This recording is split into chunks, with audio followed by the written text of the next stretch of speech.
Welcome to episode 1 of getting set up for auto trading with Trade the Pool. So we're going to go over the tools that we need, what we need to send with those tools, and then what that output is going to look like. This is just kind of to get everything ready that you need in order to get started. And then in the future episodes, we are going to go through and actually start to build and to program things.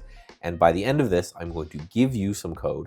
That will be a 15-minute opening range break, which is a very common trading strategy that will send the right information to Trade the Pool.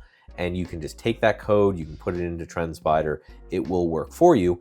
And then from there, you can kind of iterate or build or just use that as a template to get you started to end up hopefully building your own particular strategy. So without further ado, we'll go into the first thing we need, which is some sort of alerting via Webhook. Now, we are going to use TrendSpider for this, a partner with Trade the Pool that you can get if you sign up with Trade the Pool. But there's a couple other ways that you can do this. I know, for example, TradingView has this capability.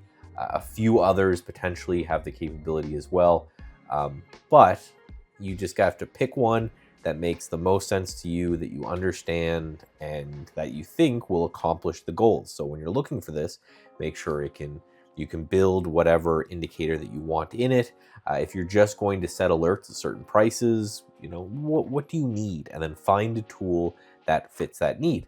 Because what you need next is SignalStack. So SignalStack is kind of the translation layer. We'll talk about that as well. But that receives the information you sent via Webhook, and then it translates that back out to what will happen at Trade the Pool. Because lastly, of course, you need Trade the Pool. So this is roughly how the whole process is going to work.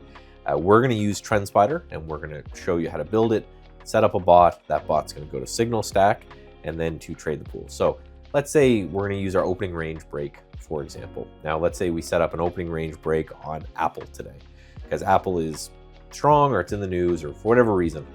You've back tested it, whatever it is, you're like, okay, I'm interested in Apple here. If we can get this opening range break happening.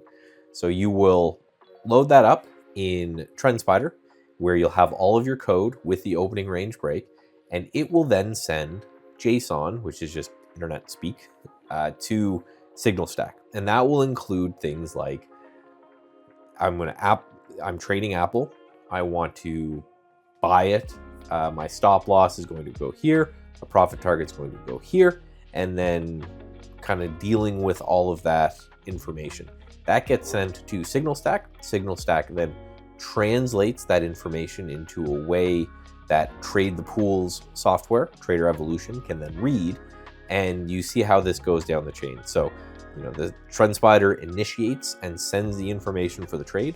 SignalStack translates that information in, and then that comes down to Trade the Pool, which the Trader Evolution will receive that information in your particular account and then send out the trade. If the trade gets approved, then you have that automated trade with entry, exit, all that kind of stuff. And that's what I love about it, is that, again, it's fully kind of systematic from there. As long as you have that programmed correctly so that can understand what it is that you're reading, then that will trade it for you. So all of your work is going to happen here. You really don't have to do anything in SignalStack other than copy over your particular webhook address, which is going to be different for everybody, and then it just pops into Trade the Pool. So we are going to, in the next episode, we're going to hop into TrendSpider. We are going to write up what it is that we're going to do, and then we're going to hop over to SignalStack, and we are going to import that webhook address so that we can get the framework of what it is that we're looking to trade. So for that one, make sure you grab a cup of coffee. So we're going to be settling in and doing some coding.